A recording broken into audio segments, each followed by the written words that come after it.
Jordan Price was 38 years old, the night his wife looked him in the eye and said the words he would never forget. She had the divorce papers already prepared, time-stamped, signed on her end, ready to go. She slid them across the table, and then she said it. "Jordan, let's be honest. You're broke. You have been broke, and I'm done pretending that's okay. Not struggling, not transitioning, broke." Delivered like a final ruling, like something she'd been holding for years and had finally decided to say out loud. She was calm, certain, already gone in her mind. Jordan looked at her for a long moment, picked up the pen, and signed without a single word. Adrienne walked away from that table completely convinced she had made the smartest decision of her life. What she didn't know was that Jordan had been quietly building something for 3 years that was 6 months from changing everything. 12 months later, she was walking through an airport when she stopped cold at a newsstand, because there, on the cover of Forbes magazine, was the face of the broke man she divorced. And she suddenly understood exactly how wrong she had been. Before we jump into the story, comment where in the world you are watching from, and subscribe, because tomorrow's story is one you need to hear. The clock in the corner of Jordan's screen read 11:47 p.m. He didn't feel it. Not the hour, not the quiet, not the low ache in his lower back from 6 straight hours in the same chair. What he felt was the work, clean and close, and almost finished. The deck was nearly done. 41 slides. Every number sourced, every projection conservative, every claim airtight. He had built it the way he built everything, slowly, carefully, and without asking anyone's permission. The platform was called ClearPath. It automated compliance infrastructure for mid-size financial institutions, the kind of tedious, expensive, error-prone work that kept entire departments of people employed just to keep companies out of regulatory trouble. Jordan's software did it faster, cheaper, and without breaking. He'd spent 3 years building it on contract work money, late nights, and the particular focus of a man who knew what he was looking at even when no one else did. He scrolled to slide 39 and adjusted a margin. The house was quiet the way a held breath is quiet. Then he heard it. The front door. Heels on hardwood. Sharp and practiced. The familiar rhythm of Adrienne coming home. Not late. Not for any reason she would explain. Just arriving the way weather arrives, with no announcement and no apology. He heard the refrigerator open. Close. A cabinet. The television in the bedroom flickering on for exactly 4 minutes before it went off again. She did not come to the office doorway. She did not say his name. Jordan kept his eyes on the screen. A few minutes later, she appeared anyway, standing at the edge of the hallway in her work clothes, one heel already off, holding it by the strap. She looked at him, the way people look at furniture they're tired of rearranging. "You're still at it," she said. Not a question. "Almost done." She leaned against the doorframe. "You said that last Tuesday." Different slide deck. She made a small sound in the back of her throat. Not quite a laugh. More like the sound of someone confirming a suspicion. All these late nights. She tilted her head. For what, exactly? Jordan looked up at her then. He took her in. The tired eyes, the practiced impatience, the way she was already half gone even while standing right there. He said evenly, "For the work, Adrienne." "Right." She pushed off the doorframe. "Another one of your projects." She walked away. Her one heel clicked down the hallway. The bedroom door closed. Not slammed, just closed, which was somehow worse. Jordan turned back to the screen. He did not feel anger. He felt information. He cataloged it the way he cataloged everything. Filed it, labeled it, stored it somewhere clean and accessible. He had been doing this for a long time now, watching the temperature of rooms she walked into, measuring the distance between her words and her meaning. A man could learn a great deal about a marriage just by paying attention. His phone was face down on the desk. He turned it over. Found the text thread with Priya Ashford, his attorney, from earlier that afternoon. Heard back from the second firm. Strong interest. Very strong. Valuation is tracking between 40 and 47 mil based on current ARR projections. We should talk tomorrow. He'd read it 4 times already. Each time felt like pressing his thumb against something solid, real, measurable. There. He put the phone back down. He had not told Adrienne. He had not told anyone except Gideon, his father, and only in the broadest terms. He wasn't hiding it out of spite or strategy, at least not at first. It had started as something simpler, something he'd learned over 6 years of marriage. Learned the way you learn anything you'd rather not know, that Adrienne's warmth was calibrated. It tracked his income. It rose and fell with what was visible, what was legible to people at dinner parties, what she could translate into status in rooms he wasn't in. When his contract work was good, she was softer. When it was lean, she found reasons to be somewhere else. So he'd said nothing about ClearPath. And the longer he said nothing, the more clearly he understood. Information was the only thing he had that she couldn't take from him before he was ready. He saved the deck, closed the design application, and rolled his neck once until it cracked. He needed water. He stood, walked out of the office, past the dark hallway leading to the bedroom, and moved to the kitchen. He filled a glass, drank it at the sink, looking at nothing. On the way back, he passed the shared computer on the hall desk. The screen was still lit. Adrienne had left it open. He almost kept walking, but something registered at the edge of his vision and made him stop. A browser window, an email draft, half composed. The subject line read, "Initial consultation. Divorce proceedings." The recipient was an attorney. The firm name was in the address bar. The timestamp in the corner of the draft said it had been last edited 3 weeks ago. Jordan stood very still. He read it once, he read it again. Then he reached out, closed the browser window, and walked to bed. Adrienne left at 7:14 a.m. Jordan knew her schedule the way he knew most things, by paying attention over a long period of time. He heard the bathroom, the blow dryer, the particular sound of her makeup bag on the marble counter, the closet, then heels again, different pair, same rhythm. The front door opened and closed, and the house exhaled. He waited 2 minutes. Then he got up and made coffee. He did not turn on the television. He did not check his phone. He stood at the counter and watched the coffee drip into the carafe. And he thought. Jordan Price was, above almost everything else, a man who understood systems. He understood how things connected to each other, how pressure moved through a structure, where the weak points were and where the load-bearing ones were. He had built ClearPath on that understanding. He had built his career on it. And now, standing in a quiet kitchen with a cooling mug in his hands, he turned that same understanding on his own life. The draft email was 3 weeks old. That meant the decision had been made at least 3 weeks ago, probably longer, because people do not contact divorce attorneys on a whim. There is a period of consideration before the search, a period of searching before the first message.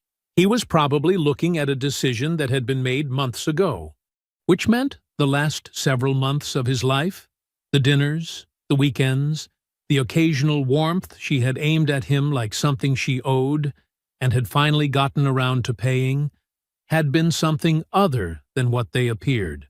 He sat down at the kitchen table, drank his coffee, thought.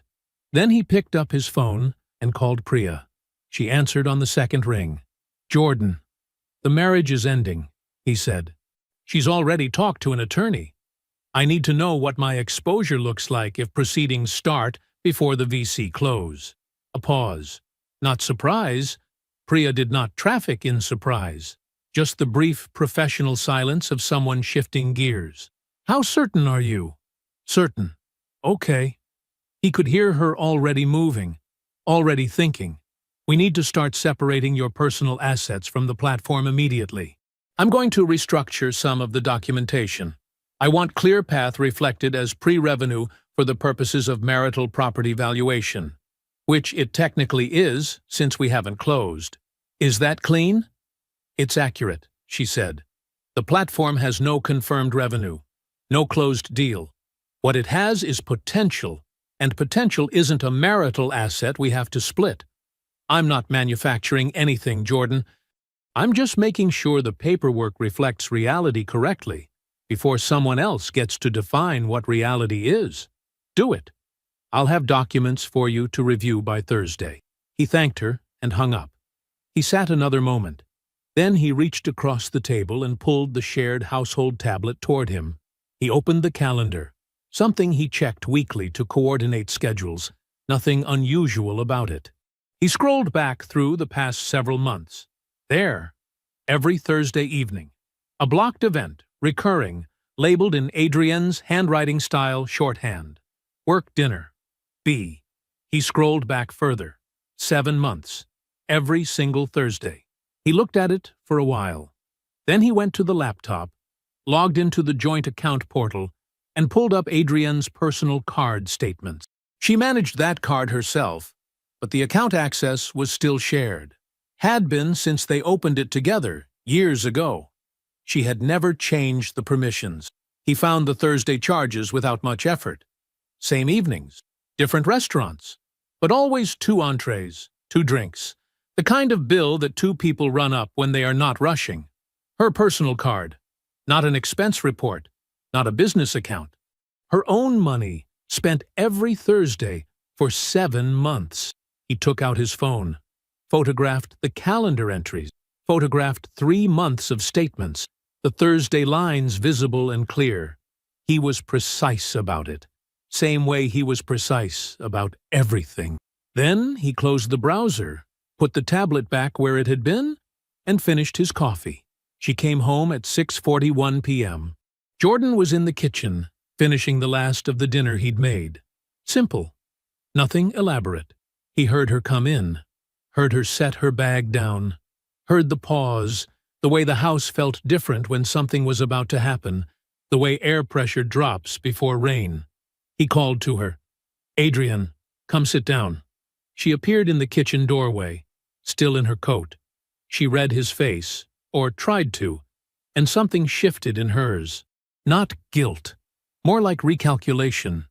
"I found the draft email," he said, "on the shared computer, 3 weeks ago, to the attorney." There was a half-second where it could have gone differently, where she might have said something true. She didn't take it. Instead, something straightened in her posture. She pulled off her coat, laid it over the back of a chair, and when she looked at him again, she was somewhere else entirely. Composed, forward-facing, already on offense. "Jordan." Her voice was steady, almost patient. The tone of someone who had rehearsed this. "You want to talk about that email? Fine. Let's talk. Let's actually talk about this marriage." "Okay. I have been carrying this," she said, "for years.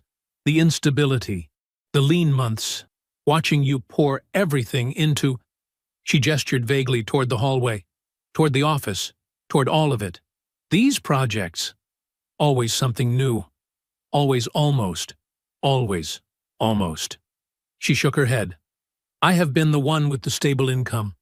I have been the one people could point to and say, yes, she has built something real." Jordan said nothing. "You are a dreamer, Jordan. That's not an insult. It's just true. And I can't—" She stopped, started again. "Your platform. Your ClearPath." She said the name with a kind of careful gentleness that was worse than contempt. "It is a hobby. It has always been a hobby. And I am done organizing my life around something that is never going to—" "Adrienne," she stopped. He looked at her, still, steady. "Say what you actually mean." Her jaw tightened. And then she said it, clearly and without hesitation. The way people say things they have thought so many times they no longer feel the weight of them. Jordan, let's be honest. You're broke. You have been broke. And I'm done pretending that's okay. The kitchen was very quiet. He nodded once, slowly. She reached into the bag she'd set on the chair, the bag she had carried in and placed just so, and drew out a manila envelope. She set it on the table in front of him. My attorney prepared these. Jordan picked up the envelope, opened it, read through the papers with the same unhurried attention he brought to everything. Terms, assets, timelines. He noted several things. He filed them all. Then he picked up the pen she had also placed on the table. Had she planned even that, the pen already there, and he signed where the tabs indicated. He straightened the pages, slid them back into the envelope, and looked at her. I'll need 30 days to move my office equipment. Adrienne blinked. Just once. Yes? That's fine. He stood, carried his plate to the sink, rinsed it. Behind him, he could feel her still standing there, holding the envelope, working out why this felt nothing like she had expected. He was on the road before the sun came up. He didn't pack much. A bag, his laptop, his work drives. He left the house key on the kitchen counter and pulled the front door shut behind him without looking back. The street was dark and still. His breath made small clouds in the cold air. He drove with the radio off. 6 hours of highway, the landscape changing slowly from city sprawl to flat land, to the gentle roll of Tennessee hills, and Jordan let his mind do what it needed to do. Not spiral, not rehearse, just settle. The way water settles when you stop stirring it. He pulled up to his father's house a little past 9 in the morning. Gideon was already on the porch. He was always on the porch when the weather allowed it. Had been for as long as Jordan could remember. A thermos of coffee, a worn paperback face down on the armrest, the old man himself sitting with the particular stillness of someone who had made peace with time. He looked at Jordan's car, looked at Jordan getting out, took in the bag, the eyes, all of it. You eat? Was all he said. No. Come inside. They ate eggs and toast at the small kitchen table while the morning light came in through the window over the sink. Gideon ate slowly and didn't ask anything. He had always known how to let a person arrive in their own time. Jordan finished first, set his fork down, looked at his hands for a moment. Then he talked. He told his father everything. The draft email and the timestamp, the Thursday dinners, the restaurant charges on her personal card, the way he had photographed everything quietly and said nothing. He told him about calling Priya, about the asset restructuring, about signing the papers she had already had prepared, and asking only for 30 days. He told him what Adrienne had said. The exact words, "You're broke. You have been broke." And he said them plainly, without drama, the way you report a fact about someone else's behavior. Gideon listened without interrupting once. His coffee sat in front of him. He didn't touch it. When Jordan finished, the kitchen was quiet for a long moment. Then his father leaned back in his chair and looked at him with the kind of eyes that had been reading people for 64 years. "You love her?" he asked. Jordan thought about it honestly. "I loved who I thought she was." Gideon nodded. Like that answered more than one question. "She hurt you," Gideon said. "It wasn't a question." "Yes, but you're not here because you're broken." He looked at his son carefully. "You're here because you needed someone to know the truth of it." Jordan didn't say anything, but something in his shoulders released, just slightly. Gideon picked up his coffee, drank slowly, set it back down. A man who knows what he's worth doesn't need to prove it to someone who's already decided. She'd made her decision, maybe a long time ago. You fighting that, arguing, begging, trying to show her, that doesn't change the decision. It just costs you dignity on top of everything else. I know you know. Gideon looked out the window. Question is what you do with the rest of it. With yourself. With the work. "I finish it," Jordan said. "The same as always." His father smiled. Small, real. Then you already know why you came. They moved out to the porch after that. The morning had turned mild, weak winter sun cutting through the trees at the edge of the yard. They sat in the two old chairs that had been there since Jordan was in high school, and they were quiet together, in the way that only happens between people who trust each other completely. After a while, Gideon shifted, set his thermos down on the rail. Something in the movement made Jordan glance over. "There's something I should probably tell you," Gideon said. His tone hadn't changed much, still level, still easy, but there was something underneath it now. It didn't mean anything to me at the time. Didn't even occur to me to mention it. Jordan waited. "Dana came down here at Christmas," he said it simply, by herself, without Adrian. "We had lunch, walked around a little. Nice enough visit." He paused. "She asked me, sort of in passing, whether you had any investors, any business partners she should know about." He frowned slightly at the memory. "Said she was just asking because family likes to know these things. I told her I didn't know the details of your business, which is true." She didn't push it. Jordan looked out at the yard. He did not change his expression. He did not move. From the outside, he probably looked like a man listening to a mildly interesting story about the weather. But inside, something locked into place with a sound like a bolt being thrown. Christmas. Dana in Memphis, alone, asking careful questions about his investors, framed as concern. And then, weeks later, Adrian with a manila envelope and a pen already waiting on the table. This was not a marriage that had broken down. This was a plan. He stayed the night. Gideon made chili, and they watched an old Western after dinner and said very little. And that was exactly right. The next morning, Jordan was back on the porch before 7 with his phone in his hand. The yard was silver with frost. His breath came in slow, even clouds. He dialed Priya. She answered on the first ring. "Accelerate everything," he said. "I want this deal closed in 90 days. The apartment was on the 4th floor of a building downtown. Clean lines, good light, nothing extra. Jordan signed the lease on a Tuesday and moved in that same afternoon. He didn't hire movers. He made 3 trips in his car.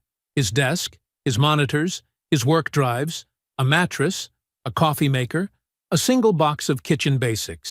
He set the desk up first, then the monitors. Then he made coffee, sat down, and opened his laptop. That was it. That was the move. There were no boxes of memories to unpack, no framed photos to hang. He had not taken anything from the house that wasn't already his. His tools, his work, the quiet weight of everything he was still building. The apartment was spare and deliberate, and that was fine. He had not come here to be comfortable. He had come here to finish. The next 90 days moved the way hard work always moves when your focus is absolute, fast and slow at the same time. He was up by 5:30 every morning. By 6, he was at his desk. He worked until 11, midnight sometimes, and the fatigue was the honest kind that comes from doing something real. Priya handled the legal architecture with the kind of precision that made him grateful, again, that he had called her first. She restructured the ownership documents cleanly, reclassified the platform's financial standing for marital property purposes, and filed every piece of IP paperwork with a thoroughness that left no opening. Not deception, protection. Jordan knew the difference, and so did she. The first VC meeting went well. He drove to the firm's offices on a Wednesday morning in a dark blazer and no tie, set his laptop on their conference table, and walked 4 partners through the platform's architecture with the calm fluency of a man who had built the thing from the ground up and understood every layer of it. The platform automated compliance infrastructure for mid-size financial institutions, the kind of deeply unsexy, deeply necessary work that kept companies out of regulatory trouble. The manual version cost companies millions in staff hours, legal reviews, and fines when something slipped through. Jordan's system scaled automatically. It adapted. It caught what humans missed, and it documented everything in real time. The partners leaned forward about 20 minutes in and didn't lean back. The second meeting was better. The lead firm sent a follow-up request within 48 hours. Priya called Jordan from the parking lot after reviewing their terms and said, in her particular clipped way, "Jordan, they want this." He said, "Tell them to prove it." She laughed, which she almost never did, and got to work. Somewhere in the middle of the second month, Marcus, a mutual friend who had been in both their lives since before the marriage, called Jordan on a Sunday afternoon with the specific energy of a man delivering information he felt obligated to deliver. Adrian had been at the Hartwell Group's annual industry mixer with Brett Calloway. Not adjacent to him. With him. She had redecorated the house. New furniture, different color in the living room, as if the walls themselves needed to not remember. She had told people in their shared social circle more than once now that Jordan had been sweet but not serious, that she had needed someone who matched her energy, that she had made a hard but necessary choice, that Jordan just wasn't ambitious enough. Marcus said the last part with a pained pause, like he was waiting for Jordan to say something. Jordan said, "I appreciate you telling me." "That's it?" "That's it, Marcus." He hung up, opened a notes document on his desktop, and typed 4 lines. Adrian at Hartwell Group event, Brett Calloway, house redecorated, social circle narrative, not ambitious enough. He added the date. Then he closed the document and got back to work. The flag from Priya came on a Thursday morning. She called instead of emailing, which meant it was specific. "Someone has been sniffing around the platform's IP," she said. Quiet. Third-party consultant. 2 layers out. They were trying to determine if the technology is proprietary and when our filing timeline closed. Jordan's hands were still on his keyboard. "Can you trace it?" "Already did." A pause. "It roots back to a corporate strategy firm. One of their listed clients is Adrian's employer." The line was quiet for a moment. "She wanted to know if she missed something," Jordan said. "Someone did," Priya said. "Yes. And? The IP is fully protected. The filing closed 61 days ago. Airtight. She gets nothing. Whoever was asking got nothing. Send me the full report." It arrived in his inbox 11 minutes later. 14 pages. Time-stamped inquiry logs, intermediary identifiers, the firm's client roster, the filing confirmation. Priya had documented all of it the way she documented everything. Completely, cleanly, with no room for argument. Jordan read it, start to finish, at his desk. She had waited too long. Or moved too early on the divorce. He wasn't sure which, and it didn't matter. The platform she had called a hobby, the work she had dismissed across 6 years of kitchen table condescension, the man she had described to their friends as not ambitious enough, all of it had been quietly, irrevocably protected before she thought to reach for it. He set the report down on the desk. He looked out the window for a moment. The city below was bright and indifferent, and going about its business. Something inside him went very still. Not numb, not cold, just clear. The way a room goes clear when you finally understand the shape of it. He picked up his coffee, took a slow sip, set it down. Then he opened his laptop and got back to work. The conference room was all glass and gray light, 12 floors up, with a view of the city spread out below, like something that didn't know it was being watched. Jordan sat on one side of the table. Priya was to his left, a yellow legal pad in front of her covered in her small, precise handwriting. Across from them sat 4 people from Meridian Capital Holdings, their lead counsel, their CFO, their head of acquisitions, and a woman named Sandra Park, who ran their technology integration division and had been the most technically rigorous person in every meeting they'd had. Sandra was the one Jordan respected most. She had asked the hard questions. The final term sheet was in the center of the table. Nobody had touched it yet. They had been talking through the last two items for 40 minutes. Jordan let Priya carry the language, which was her domain, and he watched the room the way he always watched rooms, quietly, reading what the words didn't say. He already knew this was going to close, had known it for about 2 weeks, not from arrogance, from pattern recognition, the way Sandra had started deferring to him on architecture questions in the third meeting, the way the lead counsel stopped floating alternative language and started asking for clarification on Jordan's terms. When people stop trying to reshape a deal and start trying to understand it, the deal is done. Priya made one final notation on her legal pad and looked up. "We're agreed on the equity structure," she said. 18% retained stake, CTA role formalized in the employment agreement, standard non-dilution protections through the first 2 funding rounds. The CFO nodded. Sandra nodded. The lead counsel slid the signature page across the table. Jordan picked up his pen. He read the final page, all of it, every line, which took 3 minutes while everyone waited in silence. Then he signed his name in the clean, unhurried way he did everything. $47 million, 18% stake, Chief Technology Architect. The pen went down. Sandra Park looked at him from across the table and said, "Welcome to Meridian." Jordan looked back at her and said, "Thank you. That was the whole thing. That was the close." Priya called him in the elevator on the way down. He was still in the building. She had stayed upstairs to finalize the document exchange. He picked up on the first ring. "It's recorded and filed," she said. Her voice was professional, clipped, the way it always was. But underneath that, something else. Something she wasn't going to name, but that Jordan heard clearly. "Everything is clean. You're protected on every front. It's done." "Thank you, Priya," he said, "for all of it." A brief pause. "You built something real, Jordan. I just made sure nobody could take it." Another pause, shorter. "Go call your father." He stepped out of the elevator into the lobby. The city came through the glass doors in front of him. Noise, light, people moving through their ordinary Thursday afternoon without any knowledge of what had just happened 12 floors above them. He called Gideon from the sidewalk. His father picked up on the third ring, the way he always did. "Hey, Dad." "Hey, son."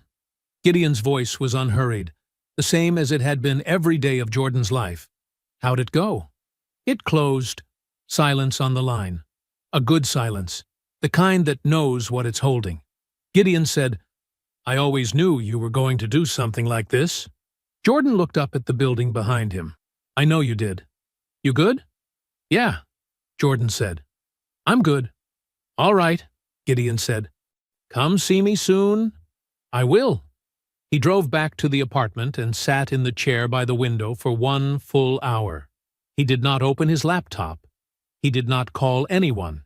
He did not order food, or turn on music, or do anything that would blur the edges of the moment. He just sat with it. $47 million was a number, and numbers were just language for something real.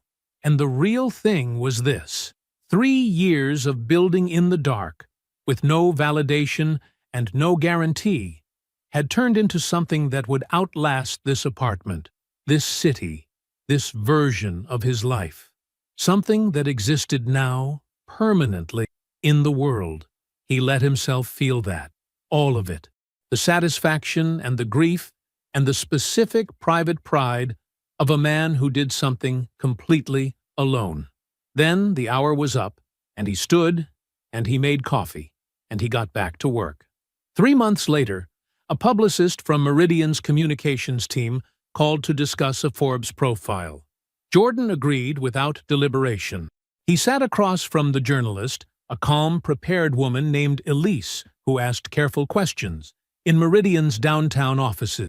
Most of the interview was technical: platform architecture, market timing, infrastructure decisions. Jordan answered everything directly. Near the end, Elise looked up from her notes and asked, "Was there a moment when you doubted this would work?"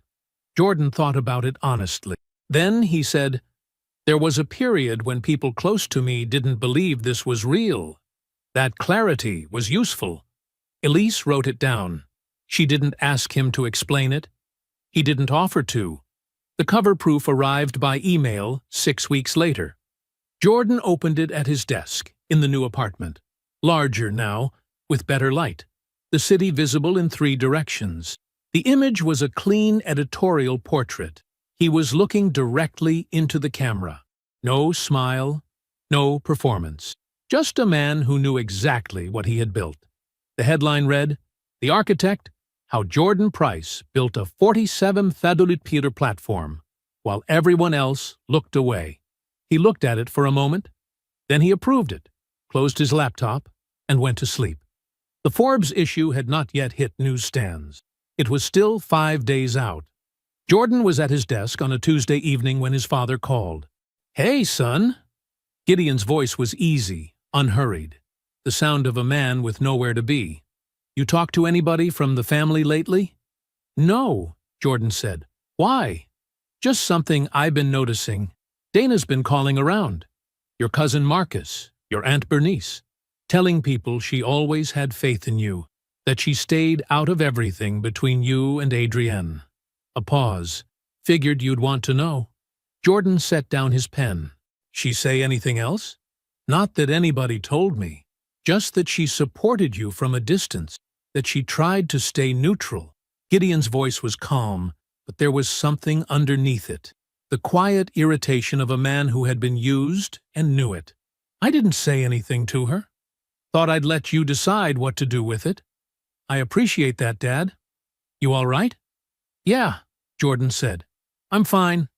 He sat with it for the rest of the night. He didn't call anyone. He didn't draft anything. He just let the information settle the way he let everything settle, giving it space until it found its proper shape.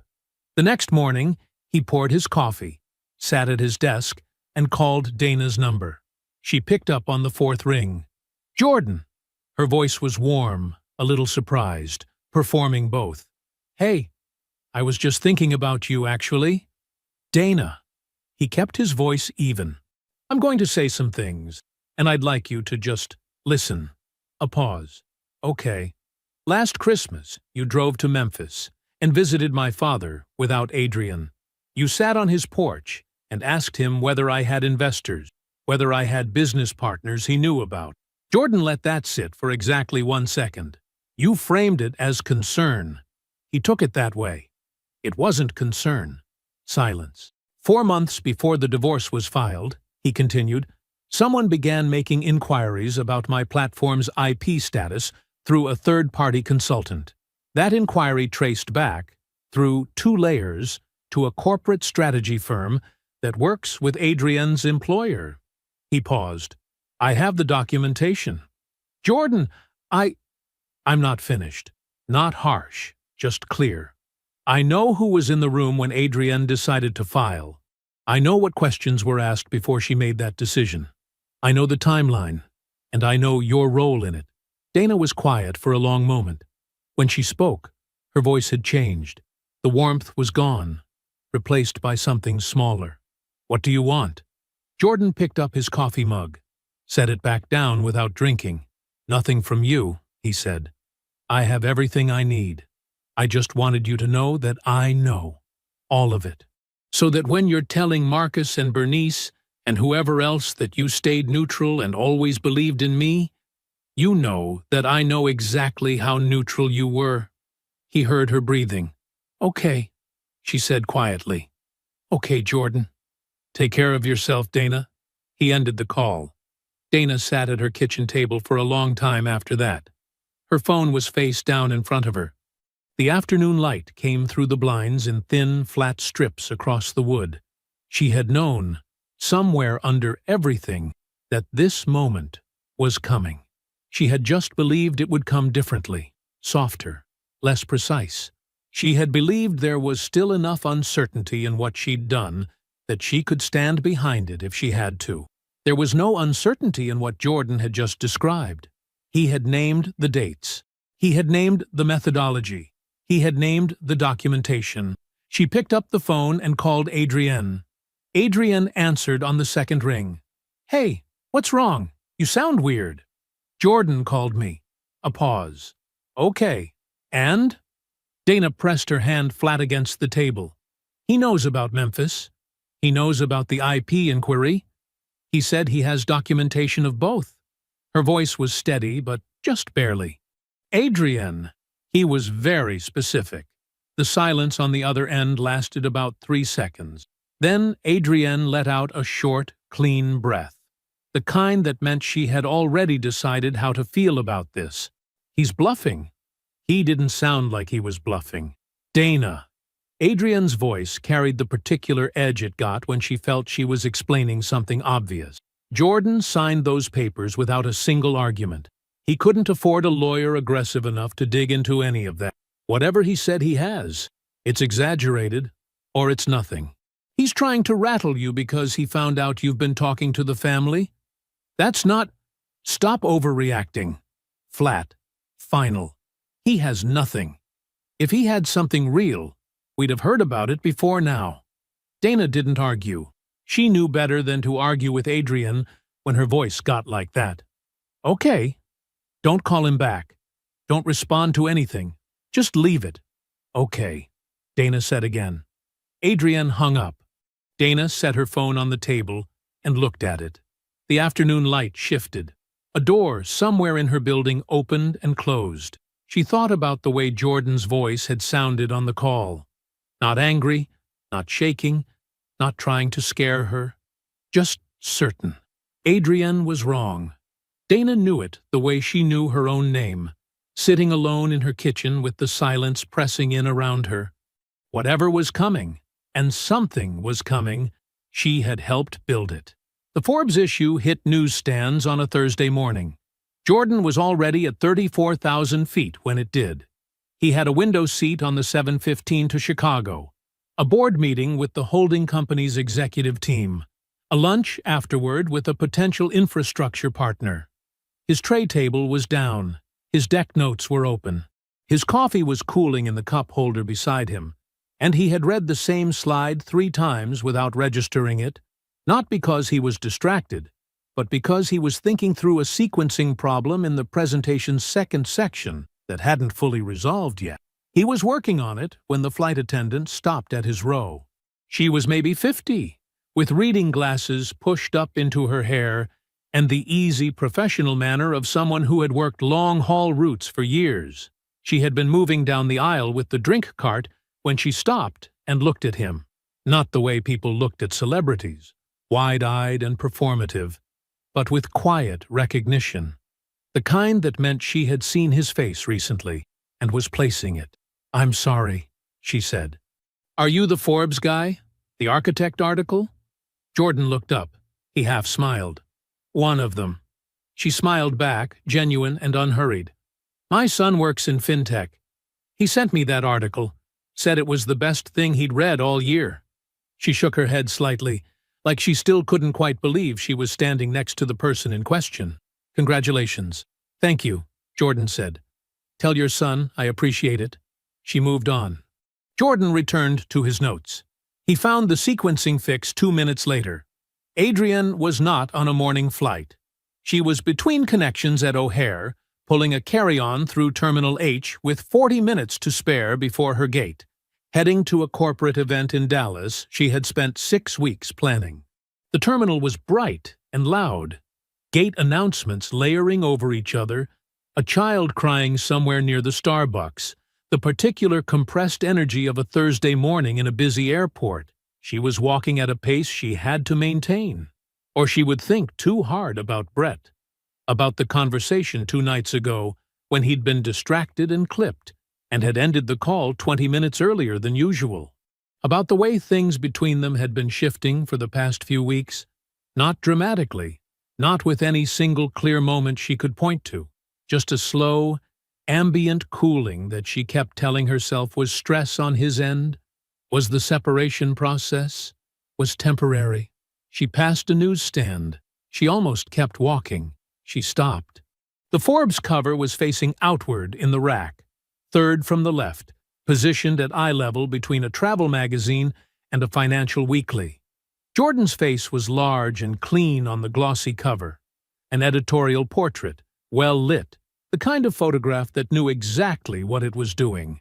He was looking directly into the camera with the same expression she had seen him wear 1,000 times across a kitchen table. Calm, present, unremarkable to anyone who didn't know what was underneath it. She knew what was underneath it. Her eyes moved to the headline. The architect, how Jordan Price, built a 47-millimeter platform, while everyone else looked away. The fluorescent lights above her buzzed and hummed. A man in a suit walked past and bumped her shoulder without stopping. In the display glass behind the magazine rack, she could see her own reflection, her blazer, her carry-on, her face, standing completely still in the middle of a terminal full of people moving in every direction. $47 million. She picked up the magazine. She carried it to the register without looking at anything else. She paid for it and walked to her gate. She sat down in a chair near the window, the tarmac gray and flat behind the glass, and she opened it. She read slowly. She read the whole thing. She read about the platform, about the architecture behind it, about the years of contract work he had done while building it in parallel. She read a quote from the acquiring company's CEO, describing Jordan as the clearest systems thinker I have encountered in 20 years in this industry. She read about his father in Memphis. She read about the years of quiet, invisible work. She turned the page and found the paragraph near the end, the one where the interviewer had asked about the road to the deal, about the obstacles, about the people who hadn't believed in the vision. Jordan had answered with one sentence. There was a period when people close to me didn't believe this was real. That clarity was useful. She read it twice. She set the magazine in her lap. Around her, the gate filled. A family with 3 kids spread out across 4 seats. A businessman talked loudly into his phone. 2 women laughed about something on one of their screens. Nobody looked at Adrienne. Nobody had any idea what was sitting in her lap, or what that one sentence had just done to her. She thought about Brett, about the way he'd sounded 2 nights ago. She picked up her phone. She found Jordan's contact. His name sat there exactly as she had saved it 6 years ago. She stared at it for a moment. Then she typed, "Jordan, I saw the magazine. I'd really like to talk." She sent it. Jordan felt the notification buzz against the tray table. He picked up his phone. He read the message once. He set the phone face down on the tray table. He looked back at his deck notes. He found his place on the slide. He kept reading. 3 days of silence. Adrienne had watched her phone like it owed her something. She had checked it in the morning and before bed, and in the small gaps between meetings where she told herself she wasn't checking it. She had composed follow-up texts and deleted them. She had told herself he was busy, that he was traveling, that he would respond when he was ready. On the 3rd day, she drove to his office. She had found the address through the holding company's public contact page, a clean corporate listing, suite number, and everything. The building was downtown, glass and steel, and 12 stories of exactly the kind of address she used to imagine for them when she still thought in terms of them. She parked in the structure across the street. She fixed her lipstick in the visor mirror. She told herself this was not desperation. She was simply someone who needed to have a conversation, and the other person had not made himself available for it. She walked in and gave Jordan's name to the woman at the front desk. Jordan's phone buzzed at 11:14 a.m. It was a text from Priya's assistant, Marcus, woman at the front desk. Says her name is Adrienne Price, asking to speak with you. Jordan read it. He set the phone down on his desk and looked at the window for a moment. The city laid out flat and bright below him, the morning clear. He typed back, "Put her in conference room B. I'll be down in 5 minutes." He finished reading the paragraph he had been on. He capped his pen. He straightened the folder on his desk, not because it needed straightening, but because he liked things orderly before he moved. He stood, adjusted his jacket, and took the stairs. Conference room B was glass on two sides, with a long table, 8 chairs, and a view of the building's interior atrium. It was not the best room in the office. It was not meant to be.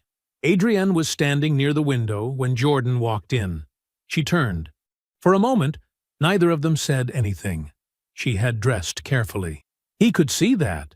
The blazer was one he recognized from her work wardrobe. Structured, polished, the kind of thing she wore when she wanted to be taken seriously. She had her hair done. She was wearing the perfume he used to know by name. Jordan was in his regular Tuesday clothes. Dark slacks, a simple button-down, no tie. He looked like a man who belonged exactly where he was standing. He gestured toward the table. Adrienne. She sat. He sat across from her. Not at the head. Directly across, which was its own kind of statement. She started talking. She said she had missed him. She said she had been scared back then, that the fear had made her say things that weren't fair. She said she'd had time to think, a lot of time, and that she understood now what she hadn't understood then. She used the word mistake twice. She said she wasn't sure what she was asking for, exactly. She just knew she needed to say it. Jordan sat without moving. His hands were flat on the table. His face was calm and entirely unreadable. She finished. The room went quiet. Jordan said, "What specifically were you hoping would happen today?" She blinked. She opened her mouth. She closed it. She stopped. Tried again. "I wanted to talk. I wanted you to hear me. I heard you." He waited. "Was there something else?" She shifted in her chair. Her hands found each other in her lap. "The thing with Dana," she said, her voice changing register. "More careful now, more precise. The inquiry about your platform. That wasn't me. That was her idea. I want you to know I had nothing to do with that." Jordan nodded once, slowly. "I know," he said. She looked at him. "I know exactly whose idea it was," he said. "I know when Dana came to Memphis. I know what she asked my father and how she framed it. I know she called you afterward." He paused. "I also know you told her to keep going." The color in Adrienne's face shifted almost imperceptibly. Jordan kept his voice even, unhurried. He wasn't performing anything. He was just speaking. "I found the draft email to the divorce attorney 3 weeks before you showed me the papers. The email was time-stamped. I know when you decided." He looked at her directly. "I know about Brett Calloway. I know the restaurant on Thursdays was Ilara on 5th. 7 months, Adrienne. I have the credit card records." She said nothing. "I know the IP inquiry came through 2 intermediaries and landed at a consulting firm your employer uses. I know the dates of those inquiries. I know what they were trying to determine and why the timing mattered to you." He paused. "You moved too slowly." Everything was already filed. Her jaw was tight. Her eyes were glassy. Not crying, not yet. Just the expression of someone absorbing impact with nowhere to put it. "I spent 3 years building something," Jordan said. "While I was doing it, you audited me like a liability. You took inventory of what I was worth on your own terms, and when the number didn't satisfy you, you made a decision." He leaned back slightly. "I'm not angry about that. It told me what I needed to know." He let that sit for one breath. "But I need you to hear this clearly," he said. "The door that closed when you handed me those papers is permanently closed. There's no version of today that changes that." He stood. "The front desk will validate your parking," he said. "Have a safe drive." He walked out. Adrienne sat at the long table in conference room B. The atrium outside the glass was quiet. Somewhere down the hall, a phone rang twice and stopped. A door opened and closed. The ordinary sounds of a building full of people doing ordinary work. Nobody came back. Gideon called on a Tuesday evening while Jordan was heating up leftovers and reviewing contract notes on his laptop. "She's been coming around," Gideon said. No preamble. No name needed. Jordan turned the burner down. "How often?" 3 times in 2 weeks. Brings food. Sits on the porch. Talks a lot about family and how things get complicated. A pause. She's working on something. Jordan leaned against the counter. He could picture it exactly. Dana at his father's kitchen table, warm smile in place, saying all the right things to a man who had spent 64 years learning to read people and still gave everyone the benefit of the doubt, because that was who he was. "I want you to come to dinner," Gideon said. "This weekend. I'm cooking." "Is she going to be there?" "She will be." Jordan was quiet for a moment. "I'm not asking you to make peace with her," Gideon said. "I'm asking you to come to my table so that what happened gets said out loud. In the right place, in front of the right person." Another pause, shorter this time. "I'm the one she used, son." "I'd like to know the whole of it," Jordan said. "I'll be there Saturday." He made the drive Friday night and slept in his old room, the one with the window that looked out over the backyard pecan tree. Saturday morning, he and Gideon drank coffee on the porch and talked about nothing in particular. A board meeting Gideon had questions about, a neighbor's new truck, the weather coming in from the west. They didn't discuss dinner. There was nothing to plan. Dana arrived at 6 with a casserole dish wrapped in a kitchen towel, and if she was surprised to see Jordan's car in the driveway, she composed herself before she reached the porch steps. She greeted him with a hug that lasted exactly long enough to seem natural. "Jordan," she said, "I'm so glad you're here." "Dana," he said. They went inside. Gideon had made his short ribs, the ones that took all afternoon, the ones that meant he considered the evening worth the effort. The kitchen smelled the way it always had. The table was set for 3, same plates Jordan had eaten from as a kid, the ones with the faint blue border that Gideon had never replaced because they worked fine. Dana settled into the conversation the way she always did, smoothly, warmly, filling the air with the kind of talk that felt generous but didn't cost anything. She asked about Jordan's work without asking anything specific. She said she was proud of him, that she hoped he knew that. She said family was complicated, and that she thought about that a lot lately, about how hard it was to navigate loyalty when people you loved were hurting each other. She used the word loyalty like it was a shield. Gideon ate and said very little. He passed the bread. He refilled his water. He watched his son the way he always had, not with worry, but with the patient attention of a man who trusted what he was about to see. Jordan ate. He was unhurried. He let Dana talk. When the plates were cleared and Gideon had set the serving dishes aside, and the table was just the 3 of them with their water glasses and the quiet of the house around them, Jordan set both hands flat on the table and looked at Dana directly.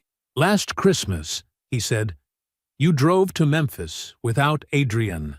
You sat on this porch, right here at this table most likely, and you asked my father whether I had investors, whether I had business partners he knew about. You framed it as concern." He paused. "It wasn't concern." Dana's expression shifted. "Jordan, I was just—" "You were assessing," he said. "You were helping Adrian determine what I had before she filed, so she could time it correctly, so she could get to a lawyer before any of it became visible in evaluation." He said it without heat, without drama, like a man reading a sequence of events that had already been confirmed 3 times over. "The inquiry you helped direct through that consulting firm was the second attempt. The Memphis visit was the first. I never told her to—" "I'm not asking you to apologize," Jordan said. His voice was quiet, final. "I'm making sure that in this family the record is correct. Your father deserves to know what happened in his house, what was asked of him, how he was used." The word used landed and stayed. Dana looked at Gideon. Gideon was already looking at her. His expression wasn't angry. It was something quieter and more permanent than anger. The look of a man who had just had a door close inside him. "I think you should go home," he said. Dana picked up her purse. She said something soft and unfinished, half an apology, half an exit, and then she was gone. The front door closed with a small, clean click. They moved to the porch without discussing it. The night air was cool. The street was still. Gideon lowered himself into his chair, and Jordan took the one beside him. And for a while neither of them said anything. "You feel better?" Gideon asked. Jordan thought about it. He didn't reach for the easy answer. "I feel finished," he said. "That's better than better." Gideon nodded once, slowly, like a man setting something down that he'd been carrying for a while. They sat together in the dark, and the night went on around them, quiet and unhurried, the way things are when they're finally done. The notes were handwritten. That was how Jordan always started. Paper first, then screen. 3 yellow legal pads, each one filled with his small, precise handwriting, sat open across the right side of his desk. Architecture diagrams, logic flows, a list of questions he hadn't answered yet, which was his favorite part of any early build, the space before the structure, when everything was still possibility and problem. The platform was different from the last one, bigger in scope, messier at the edges, which meant it was honest. He was designing infrastructure for real-time regulatory reporting across international markets, a problem that made compliance automation look simple by comparison. The holding company had committed preliminary funding 3 months ago. Priya had reviewed the term sheet in 48 hours and returned it with 6 changes, all of which were accepted. He was already deep into it. That felt right. The apartment was on the 14th floor, downtown, with windows that ran floor to ceiling on the north wall. He'd furnished it slowly and deliberately, a long dining table he actually used, bookshelves that were actually full, a kitchen that had real food in it. Nothing for show. Everything for function. And the function was a life that fit him. His phone buzzed once on the desk. A message from Camille, the woman he'd met at a regulatory tech conference in Chicago 4 months ago. She was a compliance officer at a regional bank, sharp, unhurried, someone who asked questions she actually wanted the answers to. They had dinner when schedules allowed. They talked about work and about their fathers and about things that had no professional relevance whatsoever. It was quiet and real, and neither of them was performing anything for the other. The message said, "Flight landed. Home safe. Talk this week." He replied, "Good. Talk this week." That was enough. Neither of them needed more than that right now, and the fact that they both understood that was exactly the thing. Priya had been in twice this month for platform strategy sessions. She arrived with annotated documents and left with action items, and somewhere in the middle she had become the kind of advisor you build a career around rather than just a transaction. She had opinions now about the international expansion sequencing, and she was right about most of them, which Jordan told her directly, which she accepted without ceremony. He'd told her about Camille once, in passing, on the way out of a meeting. Priya had said, "Good," and moved on to the next agenda item. That was exactly the right response, and they both knew it. Gideon had come in April for 2 weeks. He'd slept in the second bedroom and made coffee too early every morning, and walked the neighborhood with the careful attention of a man cataloging a new place. On the 9th day, Jordan had brought him to a board meeting. Not because it was necessary, but because he'd wanted to. Gideon had sat in the back of the room in his good jacket, completely still, watching the whole thing with the focused expression he usually reserved for things he was trying to fix with his hands. Afterward, in the elevator, he'd said, "That was the most confusing and impressive thing I have ever seen." Jordan had laughed. Actually laughed. The kind that came up without warning. Which part? Gideon had thought about it. All of it. But mostly you. He'd said it simply. Not as a compliment exactly. More as an observation. The way a man tells you what he sees when the light is right. Adrian had not reached out again after the conference room. Jordan had not expected her to.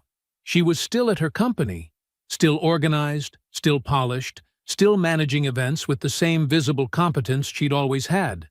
He knew this the way you knew things about people who had once shared your life and now simply existed somewhere in your periphery. Not with feeling, just with awareness. Brett Calloway's separation had become public 6 weeks after the Forbes issue. Messy in the way those things got messy when neither person had planned an honest exit. His interest in Adrian had already cooled by then, from what Jordan understood. He'd never given Brett more than a single clear-eyed thought. And he didn't start now. Dana sent a birthday text in August. "Happy birthday, Jordan. Hope you're well." He replied, "Thanks, Dana. Take care." The warmth was gone and neither of them reached for it. That was its own kind of honesty. At 6:45, Jordan closed the legal pads, capped his pen, and shut his laptop. He picked up his bag from the chair by the door, already packed because he'd packed it the night before, and took the elevator down to the lobby. The car was waiting at the curb. He put his bag in and got in after it. The driver glanced in the rearview mirror as they pulled into traffic. "I knew I recognized you," the man said. "You're that architect guy from Forbes." Jordan settled back in his seat. A small, easy smile crossed his face. Unhurried, unbothered. The expression of a man who was exactly where he'd built himself to be. "One of them," he said. He reached into his bag for his notes. The car moved through the early morning city, steady and forward, and the day began. End. I hope you enjoyed that one. Be sure to like the video and subscribe so you don't miss the next story. I've picked out 2 more for you that I think you'll really like.